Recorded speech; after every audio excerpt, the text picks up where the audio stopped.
الحمد لله نحمده ونستعين به ونستغفره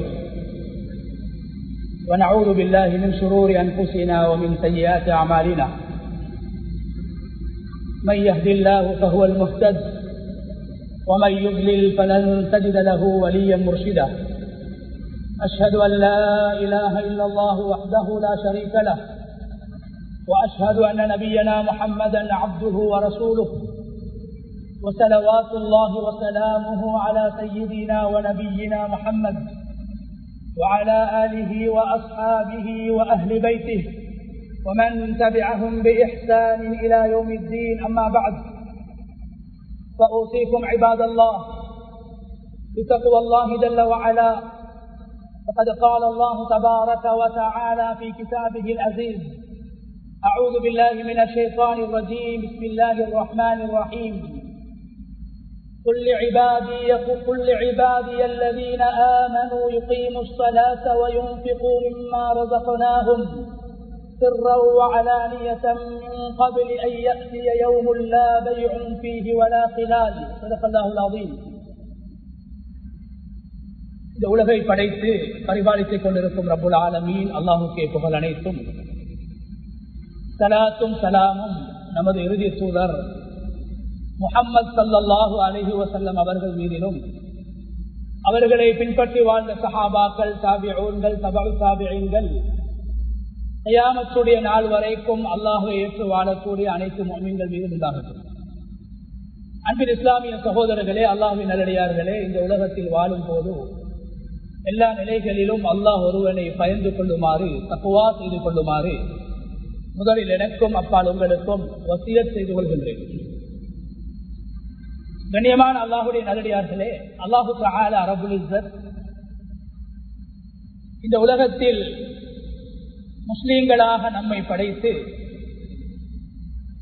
நாம் செய்ய வேண்டிய கடமைகளை குர்ஆனின் மூலமாகவும் ரசூலுல்லாஹி ஸல்லல்லாஹு அலைஹி வஸல்லம் அவர்களுடைய வாழ்க்கையின் மூலமாகவும் நமக்கு மிக தெளிவாக அழுத்தம் திருத்தமாக அல்லாஹு தஆலா முஸ்லிம்கள் செய்ய வேண்டிய கடமைகளை அல்லாஹ் கடமையாக, விதியாக, கட்டாயமாக ஆக்கி வைத்திருக்கிறான். கண்ணியமானவர்களே, அல்லாஹு தஆலா இந்த உலகத்தில் இரண்டு விதமான கடமைகளை, இபாதத்துக்களை கடமையாக, விதியாக, கட்டாயமாக அல்லாஹ் ஆக்கி வைத்திருக்கிறான். ஒன்று, எம்மை படைத்த அல்லாஹுக்காக வேண்டி, அல்லாஹுவை திருப்திப்படுத்த வேண்டும் என்பதற்காக வேண்டி உலகத்தில் நாம் செய்ய வேண்டிய கடமைகள். இரண்டாவது, அல்லாஹ்வினால் படைக்கப்பட்ட படைப்பினங்களை, அல்லாஹ்வுடைய அடியார்கள் திருப்திப்படுத்த வேண்டும், சந்தோஷப்படுத்த வேண்டும், மகிழ்விக்க வேண்டும். அதன் மூலமாக அல்லாஹ்வுடைய திருப்தியை அடியார்கள் அடைந்து கொள்ள வேண்டும் என்பதற்காக இந்த உலகத்தில் அல்லாஹுக்கு செய்ய வேண்டிய கடமைகளை போன்று அடியார்களுக்கும், முஸ்லீம்களுக்கும், மனிதர்களுக்கும், எம்மோடு சேர்ந்து வாழக்கூடியவர்களுக்கும் நாம் செய்ய வேண்டிய கடமைகளை மிக அழுத்தம் திருத்தமாக அல்லாஹு தஆலா அல் குர்ஆனில் குறிப்பிட்டிருக்கிறார். கண்ணியமான அல்லாஹுடைய நல்லடியார்களே, அல்லாஹு தஆலா அல் குர்ஆனில் நபிகள் நாயகம் ஸல்லல்லாஹு அலைஹி வஸல்லம் அவர்களை பார்த்து சொல்கிறார்: குல் லிஇபாதி அல்லதீன ஆமனு. நபியே, என்னை ஈமான் கொண்டு வாழக்கூடிய, நான் ஒருவன் என்று ஏற்று வாழக்கூடிய, என்னை நம்பி வாழக்கூடிய முஃமின்களுக்கு நீங்கள் சொல்லுங்கள். நபியை நீங்கள் சொல்ல வேண்டும் என்று சொல்லி அல்லாஹ் இரண்டு விடயங்களை சொல்கிறார். முதலாவது, கண்ணியமானவர்களே, யுகீமுஸ் ஸலாத். நபியே, நீங்கள் முஸ்லிம்களுக்கு சொல்லுங்கள், என்னை ஏற்று வாழக்கூடிய முஃமின்களுக்கு நீங்கள் சொல்லுங்கள், யுகீமுஸ் ஸலாத். இந்த அடியார்கள் உலகத்தில் தொழுகையை நிலைநாட்ட வேண்டும். தொழுகை என்பது ஒரு அடியான் இந்த உலகத்தில் அல்லாஹ்வுக்காக வேண்டி செய்ய வேண்டிய அடிப்படையான கடமை. அல்லாஹ்வுக்காக வேண்டி செய்ய வேண்டிய கடமை. தொழுகையோடு அடியார்களுடைய உரிமைகள், கடமைகள் சம்பந்தப்பட மாட்டாது. அல்லாஹ்வுக்காக வேண்டி அல்லாஹுவை ஏற்று வாழக்கூடிய ஒரு முஃமின் உலகத்தில் செய்ய வேண்டிய முக்கியமான கடமை தொழுகை. இது முதலாவது. அல்லாஹ் உணர்த்துறான், உலகத்தில் வாழக்கூடிய முஃமின்கள் அல்லாஹுக்கு செய்ய வேண்டிய கடமைகளையும் அவர்கள் செய்ய வேண்டும், நிறைவேற்ற வேண்டும். இரண்டாவது அல்லாஹ் சொல்றான், நபியே, என்னை ஏற்று வாழக்கூடியவர்களுக்கு இரண்டாவதாக நீங்கள் சொல்லுங்கள், வயுன்ஃபிகூ மிம்மா ரஸக்னாஹும், நாம் அவர்களுக்கு கொடுத்திருக்கக்கூடிய வசதி வாய்ப்புகள், சொத்து செல்வங்கள், காசு பணங்கள், உலகத்துடைய நிஅமத்துகளில் இருந்து, நாம் கொடுத்ததில் இருந்து அவர்கள் செலவு செய்ய வேண்டும். கண்ணியமானவர்களே, இங்கு அல்லாஹ் பேசுவது அடியார்களுக்கு செய்ய வேண்டிய கடமைகள். குர்ஆன் இரண்டையும் இணைத்து பேசுகிறது. ஒரு முஃமின் எப்போதும் அல்லாஹுடைய கடமையை மாத்திரம், அல்லாஹ்வுக்கு செய்ய வேண்டிய கடமைகளை மாத்திரம் செய்து சமூகத்தை மறந்து வாழ முடியாது.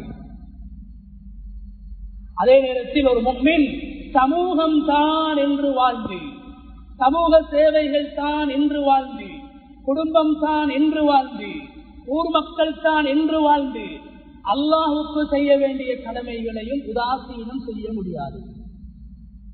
ஒரு பறவைக்கு 2 இறகுகள் இருப்பதை போன்று, வானமும் பூமியும் இருப்பதை போன்று ஒரு முஃமின் 2 விதமான கடமைகளிலும் கவனம் செலுத்த வேண்டும். அதனாலதான் அல்லாஹ் உதாரணமாக முதலாவது தொழுகையை சொல்கிறான், இரண்டாவது அடியார்களுக்கு செய்ய வேண்டிய சதகா, ஜகாத், தான தர்மங்கள், மனிதாபிமானத்தை வெளிப்படுத்தக்கூடிய மனித பண்புகளை நாம் உலகத்திலே மேற்கொள்ள வேண்டும், செய்ய வேண்டும் என்று அல்லாஹு தஆலா குறிப்பிடுகிறார். கண்ணியமான அல்லாஹ்வுடைய அடியார்கள், அந்த இடத்தில் அல்லாஹ் அடியார்கள் அல்லாஹுக்கு செய்ய வேண்டிய விடயத்தை சொல்கிறான். ஒரு உதாரணத்தை சொல்லு. அடியார்களுக்கு செய்ய வேண்டிய விடயத்தை அல்லாஹ் சொல்லுகிற போது அங்கும் ஒரு உதாரணத்தை தான் சொல்கிறான். நாம் கொடுத்ததை அவர்கள் செலவழிக்க வேண்டும். நாம் கொடுத்திருப்பது இந்த உலகத்தில் சிலரை செல்வந்தர்களாக, பலரை ஏழைகளாக நாம் படைத்திருப்பது செல்வந்தர்கள் ஏழைகள் மூலம் உலகத்தில் வாழ வேண்டும்.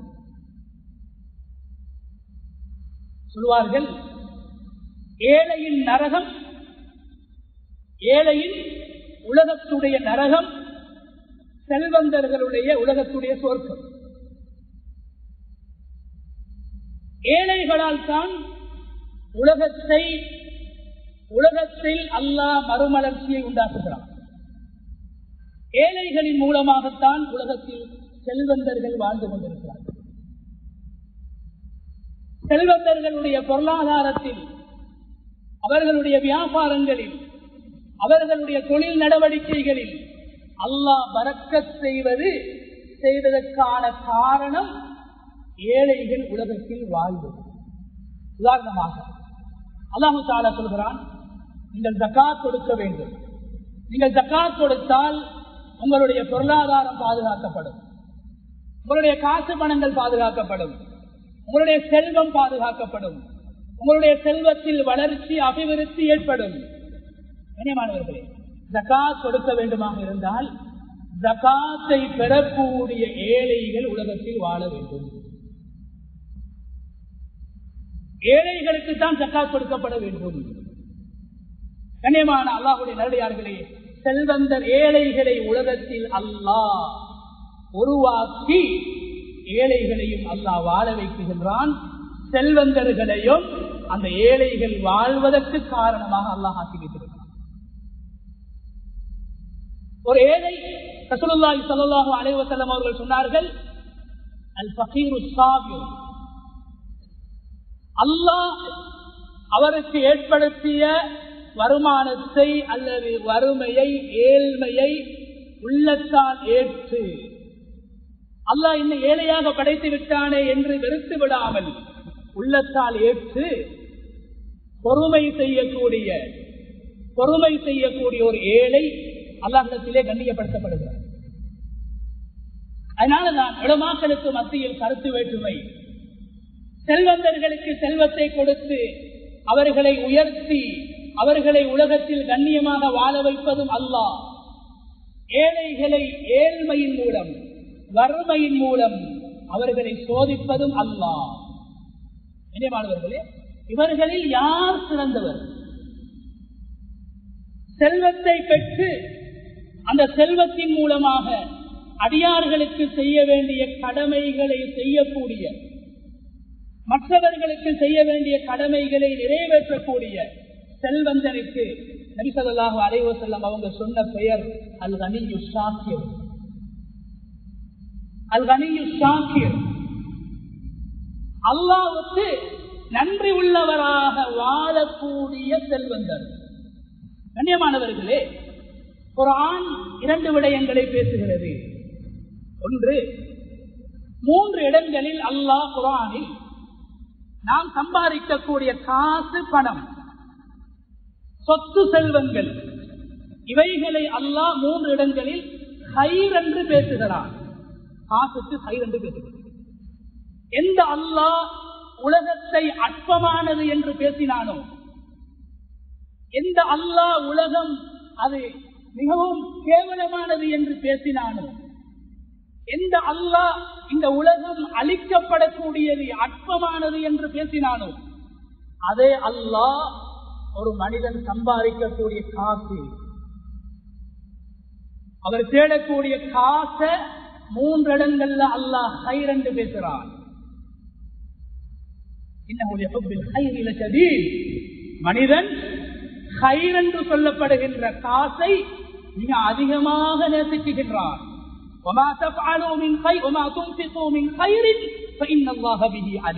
நீங்க ஹைராக இருக்கக்கூடிய, ஹைர் என்று சொல்லப்படக்கூடிய சொத்து செல்வங்களை, காசு பணங்களை நீங்கள் செலவழிப்பதை அல்லாஹ் அறிந்து கொண்டிருக்கிறான்.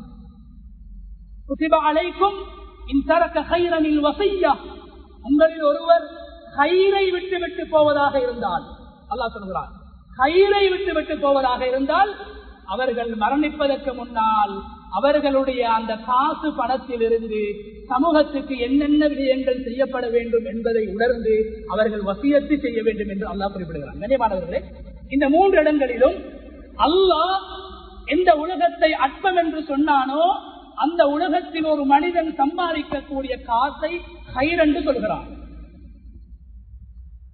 கண்ணியமானவர்களே, எப்ப எங்கட காசு, எப்ப எங்கட பணம் ஹைராக மாறுமோ, அதற்கான 2 அடையாளம் இருக்கு. கோடிக்கணக்கான பணங்களை சம்பாதிப்பதல்ல, கோடிக்கணக்கான சொத்துக்களை விட்டு மரணிப்பதல்ல ஹைர். எங்கட பணம் ஹைராக மாறணுமா, சிறந்ததாக மாறணுமா, பிரயோசனமாக மாறணுமா, அல்லாஹ் எங்கட பணத்தை ஹைராக ஆக்கணுமா? கண்ணியமானவர்களே, 2 விடயங்கள் பேசப்படணும். ஒன்று, இஸ்லாம் நபிமார்களின் மூலமாக உலகத்தில் வாழ்ந்த நபிமார்களை தொழில் செய்ய வைத்து, தொழில் செய்யாதவர்களை அல்லாஹ் நபிமார்களாக தெரிவு செய்யவில்லை. குர்ஆன் சொல்லுது, நபிமார்களுடைய அடையாளம் அவர்கள் பஜாருக்கு போவாங்க, சந்தைகளுக்கு போவாங்க, சந்தைகளுக்கு போய் வியாபாரத்தில் ஈடுபடுவாங்க. நபிமார்களின் மூலம், அனைத்து நபிமார்களின் மூலமும் எப்படி தொழில் செய்ய வேண்டும், ஹலாலை தேட வேண்டும், ஒருவாவை தேட வேண்டும் என்று அல்லாஹ் எங்களுக்கு சொல்லி தந்தீர்கள். கண்ணியமானவர்களே, எந்த வழியில், ஹலாலான வழியில் காசு பணம் சம்பாதிக்கப்பட வேண்டும். இது முதலாவது விஷயம், இது முதலாவது நிபந்தனை. உங்களோட பணம் ஹைராக மாற வேண்டுமாக இருந்தால். 2வது, கண்ணியமானவர்களே, அல்லாஹு தஆலா குர்ஆனில் பல இடங்களில் நாம் சம்பாதிக்கக்கூடிய எங்களுடைய காசு பணம், எங்களுடைய வேர்வையை சிந்தி நாங்கள் சம்பாதிக்கின்றோம், எங்களுடைய நேரங்களை செலவழித்து நாங்கள் சம்பாதிக்கின்றோம், தியாகங்களையும் அர்ப்பணங்களையும் காசுக்காக செய்து நாங்கள் சம்பாதிக்கின்றோம். கண்ணியமானவர்களே, அல்லாஹ் 2வது, அது எந்த வழியில் செலவழிக்கப்பட வேண்டும், யாருக்கு அந்த காசின் மூலமாக என்னென்ன கடமைகள் செய்யப்பட வேண்டும். இதையும் அல்லாஹ் குர்ஆனில் அழுத்தம் திருத்தமாக பேசியிருக்கிறார். நல்ல வழியில் சம்பாதிக்கப்பட்டு நல்ல வழியில் செலவழிக்கப்படுகின்ற பணத்தை அல்லாஹ் உலகமற்றமானது என்று சொன்ன அல்லாஹ் ஹைர் என்று சொல்கிறார். அந்த அடிப்படையில் கண்ணியமானவர்களே, எங்கட பணத்தோட எங்கட காசு பணங்களோட ரமலானுடைய மாதம் என்பது வெறுமனே அல்லாஹ்வினால் கடமையாக்கப்பட்ட கடமையை மாத்திரம் நிறைவேற்றக்கூடிய மாதம் அல்ல. கண்ணியமானவர்களே, பசித்திருக்கிறோம், தாகத்தோடு இருக்கிறோம். பசி மிகவும் அதிகமாக ஏற்படக்கூடிய நேரத்திலே இருக்கிறோம், பகல் நேரத்திலே இருக்கிறோம். இந்த பசி கண்ணியமானவர்களே 11 மாதங்களும் பசியோடு வாழக்கூடிய ஏழைகளையும் அனாதைகளையும் விதவைகளையும் ஞாபகப்படுத்த வேண்டும். யூசுப் அலைஹிஸ்ஸலாம் எகிப்துடைய பொருளாதார அமைச்சராக நியமிக்கப்பட்டார்கள். அந்த நேரத்திலே அவர்களுக்கு நோன்பு கடமையாக்கப்படாத காலத்தில் பரலான நோன்பை அல்லாஹ் எல்லா நபிமார்களுக்கும் கடமையாக்கினான். நோன்பு கடமையாக்கப்படாத நாட்களில் யூசுப் அலைஹிஸ்ஸலாத்து வஸலாம் அவர்கள் நோன்பு பிடிப்பார்களாம்.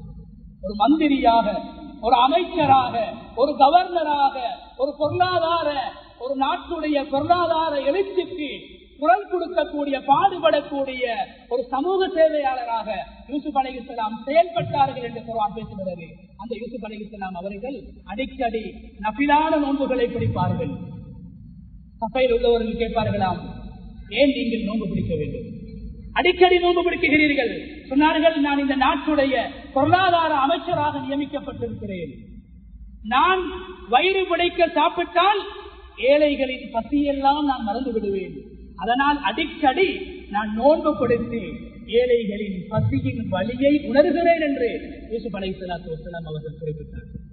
கண்ணியமானவர்களே, எங்களுடைய பணத்தோடு மற்றவர்களுடைய உரிமை சம்பந்தப்பட்டிருக்கிறது, மற்றவர்களுடைய வாழ்க்கை சம்பந்தப்பட்டிருக்கிறது, மற்றவர்களுடைய இரணம் சம்பந்தப்பட்டிருக்கிறது, மற்றவர்களுடைய கல்வி சம்பந்தப்பட்டிருக்கிறது, ஏன் மற்றவர்களுடைய திருமண வாழ்வும் சம்பந்தப்பட்டிருக்கிறது. இதனுடைய காசு பணத்தோடு கண்ணியமான அல்லாஹ்வுடைய அடியார்களே, அல் குர்ஆன்ல காசின் மூலமாக நாம் நிறைவேற்ற வேண்டிய கடமைகளை நிறைய அல்லாஹ் பேசியிருக்கிறான், நிறைய பேசியிருக்கிறான். எங்கட காசால் என்ன செய்யும்? அல்லாஹ்வுடைய தீனுக்கு செலவழிக்கப்படணும், வஹீ பாதுகாக்கப்படுறதுக்கு செலவழிக்கப்படணும், குடும்பத்துக்கு செலவழிக்கப்படணும், இந்த மாதிரி ஹஜ்ஜுக்காக வேண்டி செலவழிக்கப்படணும். நிறைய விஷயங்கள் அல்லாஹ் பேசுறான். பேசக்கூடிய இடங்களில் எல்லாம் அதிகமாக அல்லாஹ் பேசக்கூடிய ஒரு சாரார், அதிகமாக அல்லாஹ் ஞாபகப்படுத்தக்கூடிய ஒரு சாரார் எங்கட பணத்தான முதலாவது உலகத்துல உபசரிக்கப்படக்கூடியவர்கள், கவனிக்கப்படக்கூடியவர்கள் யார்? கண்ணியமானவர்களே, ஏழைகளை அல்லாஹ் பேசுகிறான், ஏழைகளை பேசுகிறான். ஜகாத்தை பற்றி அல்லாஹ் பேசும்போது இந்த ஜகாத்துடைய தொகை யாருக்கு போய் சேர வேண்டும்? உரியவர்களுக்கு அது போய் சேர வேண்டும், தகுதியானவர்களுக்கு அது கையில் ஒப்படைக்கப்பட வேண்டும் என்பதை அல்லாஹ் குர்ஆனில் பேசும்போது முதலாவதாக அல்லாஹ் சொல்வது ஏழைகளை. இன்னமா ஸதகாத் லில் ஃபுகரா, நீங்க உங்களுடைய சதகாக்களை, கடமையாக்கப்பட்ட ஜகாத்துகளை நீங்க ஏழைகளுக்கு தான் கொடுக்கணும். யுத்தத்தில் கலந்து கொண்டு யுத்தத்தில் பெறக்கூடிய கனிமத்துடைய பொருட்கள், அதே போன்று அல் ஃபை என்று குர்ஆன் சொல்லக்கூடிய 2 விதமான வருமானங்கள், இஸ்லாமிய ஆட்சிக்கு கிடைக்கக்கூடிய 2 வருமானங்கள், ஒன்று கனிமத், இரண்டாவது ஃபை. இந்த 2ஐ பற்றியும் பேசும்போது அல்லாஹ் அங்கும் ஞாபகப்படுத்துவது ஏழைகளை, அங்கும் அல்லாஹ் ஏழைகளை ஞாபகப்படுத்துகிறான். திருமணத்தை பற்றி அல்லாஹ் பேசுகிறான். குர்ஆன்ல நீங்க திருமணம் செய்யுங்க, திருமணம் செய்து கொடுங்க, அல்லாஹ் குர்ஆன்ல பேசுறான். இந்த நேரத்தில் கூட அல்லாஹ் ஏழைகளை ஞாபகப்படுத்துறான். நீங்க ஏழைகளுக்கு திருமணம் முடிச்சு கொடுங்க. அவங்களுக்கு தொழில் இல்ல, வருமானம் இல்லை என்று பார்க்காதீங்க. ஏழைகளும் வாழணும், அவங்களோட உணர்வுகளை பரிமாறிக்கொள்ளணும், ஹலாலான உணர்வுகளை ஹலாலான முறையில தீர்க்கணும். ஏழைகளுக்கு நீங்க கல்யாணம் முடிச்சு கொடுங்க அல்லாஹ் சொல்றான். ஜகாத் மட்டுமல்ல, எங்கட பணத்தால செய்யற கடமை சமூகத்துக்கு நிறைய செய்ய வேண்டியிருக்கிறது. ஏழைகளுக்கு நீங்க கல்யாணம் முடிச்சு கொடுங்க. அவங்க ஏழைகளாக இருந்தா கல்யாணத்துக்கு பின்னால அவங்களோட வாழ்க்கையில தக்வா உண்டாகும், பக்குவம் உண்டாகும், பேணுதல் உண்டாகும். அதன் மூலமாக அல்லாஹ் அவனோட வாழ்க்கையில பரக்கத்தை உண்டாக்குவான். எனவே நீங்க கல்யாணம் முடிச்சு கொடுங்க என்று சொல்லி செல்வத்திற்கிற பார்த்து அல்லாஹ் சொல்றான். நபி ஸல்லல்லாஹு அலைஹி வஸல்லம் அவங்க இந்த உலகத்தில ஏழை சஹாபாக்களுக்கு கல்யாணம் பேசி கொடுத்திருக்கிறாங்க. ஏழை சஹாபாக்களுக்கு மகருக்காக வேண்டி உதவி செஞ்சிருக்கிறாங்க. ஏழை சஹாபாக்களுடைய திருமண வைபவங்கள்ல கலந்து கொண்டு ஏழைகளுக்காக துஆ செஞ்சிருக்கிறாங்க. நபி ஸல்லல்லாஹு அலைஹி வஸல்லம் அவங்க ஏழைகளை மறக்கல, ஏழைகளை ஒதுக்கல்ல. ஏன் நபி கூட நபியாக அனுப்பப்படக்கூடிய நேரத்திலே ஏழையாகத்தான் இருந்தார்கள். ஆடு மேய்க்கக்கூடிய ஆற்றிடையனாக இருந்தார்கள். உலகத்துக்கு வந்த நபிமார்கள் எல்லோரும் சுலைமான் அலைஹிஸ்ஸலாத்தை தவிர ஏனைய நபிமார்கள் எல்லோரும் ஏழை குடும்பத்திலிருந்து தான் தெரிவு செய்யப்பட்டிருக்கிறார்கள். மூசா அலைஹிஸ்ஸலாத்தை அல்லாஹ் சொல்கிறான், மூசா அலைஹிஸ்ஸலாம் தன்னுடைய வாயினால் சொல்கிறார்கள், இன்னி ஃபகீர், நான் ஒரு ஏழை. இந்த உலகத்துக்கு முதலாவது அனுப்பப்பட்ட ரசூல், முதலாவது நபி ஆதம் அலைஹிஸ்ஸலாம், முதலாவது ரசூல் நூஹ் அலைஹிஸ்ஸலாம். நூஹ் அலைஹிஸ்ஸலாத்தை பார்த்து அந்த சமூகம் சொன்னார்கள், நூஹே, நாங்கள் உங்களை ஏற்றுக்கொள்ள வேண்டுமாக இருந்தால் உங்களோடு இருக்கக்கூடிய ஏழைகளை நீங்கள் ஒதுக்க வேண்டும். உங்களை அதிகமான ஏழைகள் தான் பின்பற்றுகிறார்கள். ஏழைகள் பின்பற்றக்கூடிய உங்களை நாம் ஏற்றுக்கொள்ள மாட்டோம். ஏழைகளை நீங்கள் ஒதுக்க வேண்டும், அப்போதுதான் உங்களோடு நாங்கள் சேருவோம் என்று நூஹ் அலைஹிஸ்ஸலாத்துடைய காலத்தில் வாழ்ந்த செல்வந்தர்கள் சொன்னார்கள். என்ன சொன்னாங்க? மா அன பிஃபாரிதில் லதீன ஆமனு, என்னோடு ஈமான் கொண்டு வாழ்கின்ற ஏழைகளை நான் துரத்த மாட்டேன், ஒதுக்க மாட்டேன் என்று நூஹ் அலைஹிஸ்ஸலாம் சொன்னதை குர்ஆன் பேசுகிறது. ஈசா அலைஹிஸ்ஸலாம் சமூகத்தை பார்த்து சொன்னார்கள், கிறிஸ்தவ சமூகத்தை பார்த்து சொன்னார்கள், மன் அன்சாரி இலல்லாஹ், அல்லாஹ்வுடைய மார்க்கத்தை இந்த உலகத்தில் எத்தி வைப்பதற்கு எனக்கு உதவக்கூடியவர்கள் யார் இருக்கிறார்கள் என்று கேட்ட நேரத்திலே அல்லாஹ் தஆலா குர்ஆனில் சொல்கிறான், 12 ஏழைகள் செல்வந்தர்களுடைய உடுப்புகளை துவைத்துக் கொடுக்கக்கூடிய, கழுவி கொடுக்கக்கூடிய தோபிகள் 12 பேர்கள் எழுப்பினார்கள். அல்லாஹ்வுடைய மார்க்கத்துக்கு நாங்கள் உதவி செய்வோம் என்று சொன்னார்கள். அந்த 12 பேர்களை குர்ஆன் பேசுகிறது. ரசூலுல்லாஹி ஸல்லல்லாஹு அலைஹி வஸல்லம் அவருடைய சபைக்கு ஏழைகள் வந்தார்கள். சுஹைப் ரூமி ரலியல்லாஹு அன்ஹு, அவர் சவுதியை கிடையாது, ஹிஜாஸை கிடையாது, ரோம் தேசத்திலிருந்து வந்தவர்கள். சல்மான் அல் பாரிசி, பாரிசிலிருந்து வந்தவர்கள். பிலால் ஹபஷி, எத்தியோப்பியாவிலிருந்து வந்தவர்கள். அம்மார் இப்னு யாசிர் போன்ற ஏழைகள் நபி அவர்களுடைய சபையிலே இருக்கிறார்கள். கனிமானவர்களே, இருக்கக்கூடிய நேரத்தில் Aqra ibn Habis, Abu Lahab, Abu Jahl போன்ற செல்வந்த காபிர்கள் வருகிறார்கள். வந்து சொல்கிறார்கள், முஹம்மதே, உங்களை நாங்கள் சந்திக்க வரும்போது உங்களுடைய சபையில் இப்படியான ஏழைகள் இருக்கக்கூடாது. விருப்பம் என்றால் உங்களுடைய சபையில் ஒரு நாள் ஏழைகளுக்கும் ஒரு நாள் எங்களை போன்ற செல்வந்தர்களுக்கும் நீங்கள் நேரம் தர வேண்டும். குர்ஆன் பேசக்கூடிய சம்பவம் கட்டுக்கதை அல்ல. ஒரு நாள் ஏழைகளுக்கு, ஒரு நாள் செல்வந்தர்களுக்கு. நாம் வரும்போது ஏழைகள் உங்களுடைய சபையில் இருக்கக்கூடாது. கண்ணியமானவர்களே, நபி அவங்க பார்த்தாங்க, நல்ல ஒரு விஷயம், செல்வந்தர்களுக்கு, குறைஷி காபிர்களுக்கு இஸ்லாத்தை சொல்லக்கூடிய ஒரு சந்தர்ப்பம், நல்ல விஷயம் தானே என்று நபி அவங்க பார்க்கிறாங்க. ஒரு நாள் ஏழைகளுக்கு ஒதுக்குவோம், ஒரு நாள் குறைஷி காபிர்களுக்கு, செல்வந்தர்களுக்கு ஒதுக்குவோம் என்ற எண்ணம் ஏற்படுகின்ற போது அல்லாஹ் குர்ஆனுடைய ஆயத்தை இறக்கினார். وَلَا تَطْرُدِ الَّذِينَ يَدْعُونَ رَبَّهُمْ بِالْغَدَاةِ وَالْعَشِيِّ يُرِيدُونَ وَجْهَهُ. அல்லாஹ்வுக்காக வேண்டி காலையிலும் மாலையிலும் நபியே உங்களுடைய சபையில் அமர்ந்து அல்லாஹ்வின் பக்கம் அழைக்கக்கூடிய, அல்லாஹ்வை ஞாபகப்படுத்தக்கூடிய அந்த மக்களை நீங்கள் விரட்ட வேண்டாம், ஒதுக்க வேண்டாம், கழிக்க வேண்டாம். அந்த ஏழைகளுடைய விஷயத்துல நீங்க கவனம் செலுத்த வேண்டும். ஏழைகளுடைய விஷயத்தில் நீங்க கவனம் செலுத்தணும். நபியே, நீங்க ஏழைகளை ஒதுக்கி, இதை காசு கொடுக்காம ஒதுக்கல்ல, சபையில ஒதுக்கவானாம், உங்களுடைய இஃப்தார் நிகழ்வுகள்ல ஒதுக்கவானாம், உங்களுடைய வீண் விரயமான இஃப்தார் வைபவங்களுக்கு ஏழைகளையும் சேருங்க.